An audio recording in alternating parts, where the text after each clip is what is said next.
मुझे समझ नहीं आ रहा है कि मिस्टर बिंद्रा का अचानक से यहाँ कैसे आना हुआ। पूरी इज्जत के साथ कल्याणी ने कहा। कल्याणी जी, मैं आपको बताता हूँ कि मैं यहाँ क्यों आया हूँ। क्या अनिकी जावरी में मौजूद है? मैं आज खासकर उन्हीं से मिलने आया हूँ, धीरे से राहुल ने कहा। इससे पहले कि कल्याणी कोई जवाब देती, राहुल की नज़र भीड़ में मौजूद अनिका पर पड़ी और उसके कदम अनिका की तरफ बढ़ने लगे। हेलो भाभी, मेरा नाम राहुल बिंद्रा है, मुस्कुराते हुए राहुल ने कहा। आपके बारे में बहुत अफवाह सुनी, लेकिन वो सारी अफवाहें आज सच साबित हो गई। आप तो वाकई में किसी अफसर की तरह खूबसूरत हैं। जैसे ही राहुल के मुंह से ये शब्द बाहर आए, वैसे ही जाफरी परिवार के सभी लोग डाउट करने लगे। उन्हें नहीं पता था कि राहुल अनिका को भाभी बोलेगा। हालांकि राहुल के मुंह खोलने के बाद से ही पूरी जावेरी हॉल में सन्नाटा पसर गया। भाभी, मैं जल्दी सूरत जाने वाला हूँ, इसलिए आज मैं स्पेशली यहाँ आया, जिससे जावेरी परिवार के 60% शेयर जो मैंने इम्पोर्ट और एक्सपोर्ट के बिजनेस के नाम पर लिए थे, उन्हें आपके नाम पर ट्रांसफर कर सकूँ। ये बोलने के बाद राहुल पीछे मुड़ा और अपनी बॉडीगार्ड से अनिका को एक डॉक्यूमेंट पास करने के लिए कहा। यह सुनते ही कल्याणी और जावेरी परिवार के बाकी लोग स्टंट रह गए। उन सभी के चेहरों पर खुशी आ गई थी। अगर राहुल ने वो 60% शेयर अनिका के नाम पर दे दिए, तो इसका मतलब वो शेयर फिर से जावेरी परिवार के हो जाएंगे और तो उन्हें एक कंपनी भी मिल जाएगी। ये तो पूरी तरह से जावेरी परिवार का फायदा हुआ है ना। हालांकि उसी समय राहुल ने फिर से अपना मुंह खोलते हुए कहा, भाभी, लेकिन एक चीज मैं आपको क्लियर कर देता हूँ, इन शेयर्स की कीमत 400 करोड़ रुपए है, जो मैंने तय की थी। मैं उन शेयर्स को आपको सिर्फ इसलिए दे रहा हूँ क्योंकि मुझे आप पर पूरा भरोसा है, बस, और कोई कारण नहीं है। और इन शेयर्स पर सिर्फ आपका अधिकार है। ये बोलने के बाद राहुल ने एक नज़र अनिका पर डाली और फिर जावेरी परिवार के बाकी लोगों को देखने लगा। आप चिंता ना करें, बस, ये कहते हुए अनिका ने कहा। लेकिन मिस्टर बिंद्रा, एक चीज मुझे समझ में नहीं आई, आपने मुझे भाभी कहकर क्यों बुलाया? ये सुनते ही राहुल के चेहरे पर गजब की मुस्कान आ गई। उसने अनिका के सवाल को जवाब नहीं दिया, बल्कि उसके कदम नक्श की तरफ बढ़ने लगे। नक्श के पास जाकर राहुल चुपचाप खड़ा हो गया और नक्श को एडमायर करने लगा। ये सब देखकर वहां मौजूद सभी लोग शौक रह गए। ऑफ कोर्स, क्योंकि आप मिस्टर नक्श की वाइफ हैं, सीरियस होते हुए राहुल ने कहा। मिस्टर नक्श, अगर आपने मुझे पहले ही बता दिया होता कि अनिका जावेरी आपकी वाइफ है, तो उसी दिन सारे शेयर्स उनके नाम कर देता। मुझे यहाँ वापस आने की जरूरत नहीं पड़ती। क्या? मैं तो चाहता हूँ कि यहाँ आओ, बार बार आओ। और तुम कंप्लेन कर रही हो? नक्श ने मुस्कुराते हुए कहा। नहीं नहीं मिस्टर नक्श, आपकी कंप्लेन करने का मेरा कोई इरादा नहीं था, राहुल ने भी मुस्कुराते हुए जवाब दिया। इसी बीच राहुल का एक बॉडीगार्ड राहुल के करीब आ गया और उसने कान में कुछ फुसफुसाते हुए बोला, जिसे सुनकर राहुल बिंद्रा के एक्सप्रेशंस पूरी तरह से बदल गए थे। मिस्टर नक्श, वैसे तो मैं आपके साथ एक अच्छा लंच करना चाहता था, लेकिन अहमदाबाद में मुझे एक ज़रूरी काम आ गया है, इसलिए मुझे निकलना होगा। ठीक है, ध्यान से जाना। नक्श ने उम्मीद नहीं की थी कि राहुल सभी के सामने उसे महान बना देगा। जल्द ही राहुल अपने बॉडीगार्ड्स के साथ जयबरी मैंसन से निकल गया। राहुल तब वहां से चला गया, लेकिन उसके एक्शन ने जावरी परिवार के सभी लोगों को सदमा दे डाला था, जिससे बाहर आने में उन्हें काफी समय लगा। शौक होते हुए सभी नक्श को ही देख रहे थे। नक्श के मिस्टर बिंद्रा के साथ इतने अच्छे रिश्ते कैसे हो सकते हैं? यही सवाल सबके मन में दौड़ रहा था। तुम मिस्टर बिंद्रा को कैसे जानते हो? गहरी सांस लेते हुए अनिका ने कहा। हाँ, हम दोनों बहुत ही अच्छे दोस्त हैं, नक्श ने भी सीरियस टोन के साथ कहा। बीबी, अब उन शेयर्स का ध्यान तुम्हें बहुत अच्छे से रखना है और मुझे भी मेरे बॉस के काम का ख्याल रखना होगा। चलो मैं चलता हूँ। इससे पहले कि अनिका नक्श से कोई और सवाल करती, वो पीछे मुड़ा और जावरी मैंसन से बाहर निकल गया। इस समय मैम्बो अंकल की नज़र अनिका से हटने का नाम नहीं ले रही थी। किसी ने भी नहीं सोचा था कि जावरी परिवार के 60% शेयर अनिका के हाथ में आ जाएंगे। इससे अनिका का परिवार में स्ट्रेस काफी बढ़ गया था और देखा जाए तो कल्याणी भी अब अनिका के सामने कुछ नहीं थी। हालांकि कल्याणी परेशान होती हुई अनिका को ही देख रही थी और इस समय उन्हें समझ नहीं आ रहा था कि वो अनिका को क्या कहे। उसी समय अनिका के फोन पर नक्श का मैसेज आया। उसका कंटेंट बहुत ही सिंपल था। नक्श उससे कह रहा था कि भले ही कुछ भी हो जाए, भले ही तुम्हारा परिवार तुम्हारे सामने रोए गिड़गिड़ाए, लेकिन तुम्हें उन शेयर्स को किसी और के नाम नहीं करना है। अगर नक्श ने मैसेज नहीं भी किया होता तो भी अनिका को पता था कि उसे क्या करना है। कल और आज जो कुछ भी हुआ उसके बाद से अनिका के दिल में जावेरी परिवार के लिए फीलिंग्स बची ही नहीं थी। दूसरी तरफ जैसे ही नक्श भानुशाली ग्रुप के ऑफिस पहुंचा वैसे ही उसका फोन बजा।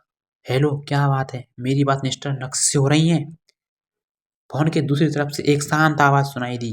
जी हाँ, मैं नक्श बोल रहा हूँ। क्या मैं जान सकता हूँ कि आप कौन है? कंफ्यूज होते हुए नक्श ने पूछा, क्योंकि बहुत कम लोग थे जिनके पास नक्श का नंबर था। हेलो मिस्टर नक्श, मेरा नाम कमल कोठारी है। मुझे आपका नंबर कपिल भाई मेहता से मिला है। सीरियस होते हुए उस आदमी ने कहा। ये सुनते ही नक्श को सब समझ आ गया था। क्या आपको भी वो ताकत वाली पिल चाहिए? जी मिस्टर नक्श, कपिल भाई ने कहा कि आपकी पिल में बहुत जान है और इससे शरीर शक्तिमान जैसा हो जाता है। मैंने भी सोचा क्यों ना मैं भी ट्राई करूं। इसलिए प्लीज आप मुझे कीमत बताइए, मैं आपसे बिल्कुल भी बागी नहीं करूंगा। फॉरवर्ड होते हुए कमल ने कहा, तुम चिंता मत करो। सरप्राइज होते हुए नक्श ने मन ही मन सोचा, वाह, एक और बकरा मिल गया। ऐसे बकरे अगर रोज मिल जाए तो अपनी तो रोज ही ईद है। ये सब सोचते हुए नक्श के चेहरे पर स्माइल आ गई। ठीक है, तो ये कैसा रहेगा? अगर तुम्हें वो ताकत वाली पिल चाहिए तो मुझे इसी समय कॉल करो और प्राइस वही रहेगी जो मैंने कपिल भाई को बताई, 5 करोड़। क्या तुम अफोर्ड कर सकते हो? 5 करोड़ कोई बड़ी बात नहीं है, डील पक्की समझिए, कमल कोठारी ने खुश होते हुए कहा। कॉल रखने के बाद नक्श रिग्रेट करने लगा। 5 करोड़ रुपये भी कमल के लिए कोई बड़ी बात नहीं थी। ऐसे में नक्श को पैसा और बढ़ा देना चाहिए था, लेकिन अब क्या, अब तो डील पक्की हो गई थी। उसी समय अचानक से नक्श के कैबिन का दरवाजा खुला और नॉक करते हुए सेक्रेटरी नंदिता अंदर आई। सर, कोई आपको ढूंढते हुए यहाँ आए हैं, पैनिक करते हुए नंदिता ने कहा। मुझे ढूंढते हुए? नक्श एक बार फिर से कंफ्यूज हो गया, लेकिन जैसे ही वो दो इंसान नक्श के कैबिन में दाखिल हुए वैसे ही नक्श खुशी से अपने चेयर से उठा। मम्मी पापा, आप सूरत कब आए?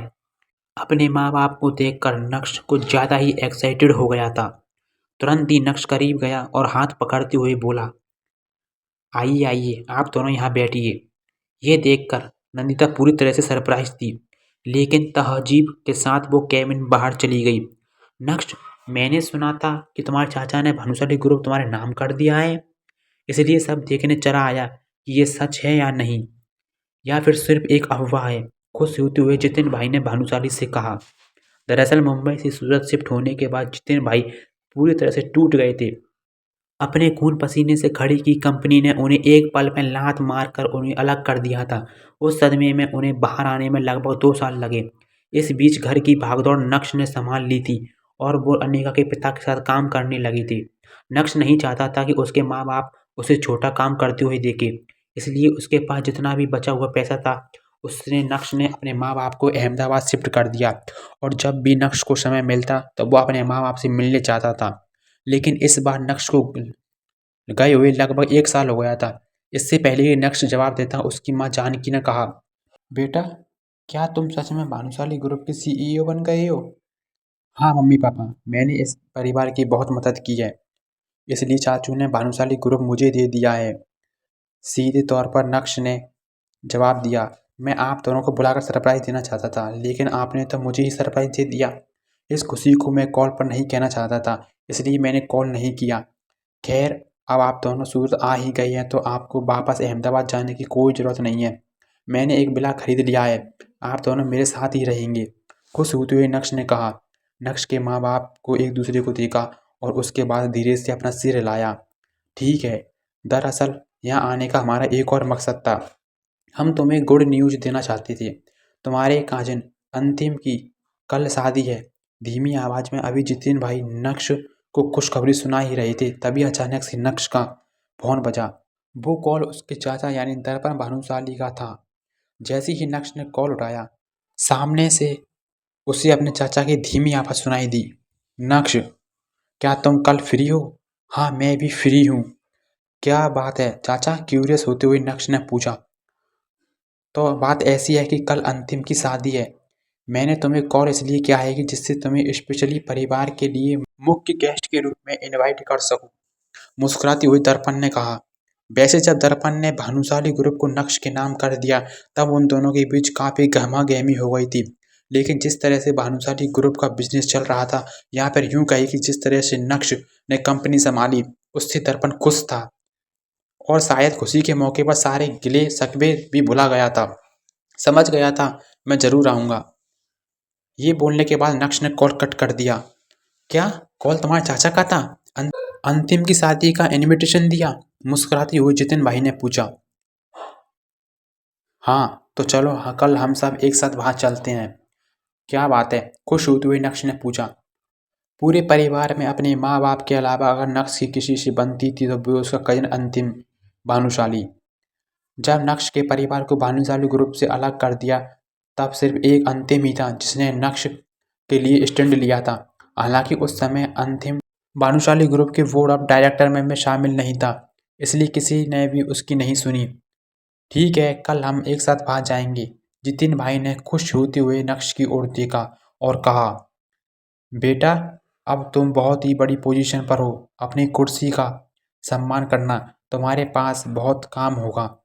तुम कंटिन्यू करो, मैं और तेरे पापा सूरत काफ़ी समय बाद आए हैं, हम थोड़ा घूम आते हैं, मुस्कुराते हुए जानकी ने कहा। उसके बाद जितिन भाई ने नक्श के जवाब का भी इंतजार नहीं किया, अपनी बीवी का हाथ पकड़ा और दोनों नक्श के केबिन से बाहर चले गए। अपने माँ बाप के जाने के बाद नक्श ने तुरंत ही अपनी सेक्रेटरी नंदिता को बुलाया और अपने पापा के लिए एक शानदार सूट का इंतजाम करने के लिए कहा। साथ ही साथ नक्श ने अपनी माँ के लिए एक प्यारी सी साड़ी पसंद करने के लिए कहा। और हाँ, अंतिम को क्या गिफ्ट देना है उसे अच्छे से पता था, उसका ऑर्डर भी उसने नंदिता को ही दे दिया था। अंतिम की शादी मुंबई में हो रही थी, इसलिए अगली सुबह जल्द ही नक्श अपने माँ बाप को लेकर मुंबई के लिए निकल गया। मुंबई पहुंचने में उन्हें 4 घंटे लगे। हालांकि अभी शादी का समय नहीं हुआ था, लेकिन उसके बाद भी भानुशाली परिवार के विला के बाहर अनगिनत लग्जरी गाड़ियों का मेला लग गया था। जो भी लोग विला से अंदर और बाहर हो रहे थे, वो मुंबई के शहर के नामचीन और पावरफुल लोग थे। अंतिम जो दरवाजे के बाहर खड़े होकर गेस्ट का वेलकम कर रहा था, वो अचानक से खुश हो गया जब उसने नक्श को देखा। भाई फाइनली तू आ गया, मैं तेरा ही इंतजार कर रहा था। एक्साइटेड होते हुए अंतिम ने नक्श को गले से लगा लिया। भाई मैंने भी तुझे बहुत मिस किया। नक्श ने जोर जोर से अंतिम की पीठ थपथपाने लगा। गले लगने के बाद अंतिम का ध्यान नक्श से हटकर जितिन भाई और जानकी पर गया। और क्या क्या अंतिम उन्हें देखकर खुश नहीं होगा? क्या इस शादी में कुछ बड़ा होने वाला था? बड़ा मतलब क्या कोई बवाल? क्या उसका जिम्मेदार नक्श होगा? क्या इस शादी में नक्श और उसके माँ बाप की बेइज्जती होगी, या फिर सूरत से कोई नक्श को देख लेगा और नक्श का भंडा फूट जाएगा? क्या नक्श इस मामले में कोई कवर कर पाएगा? जानने के लिए सुनते रहिए PKRD की इंस्टा एम्पायर।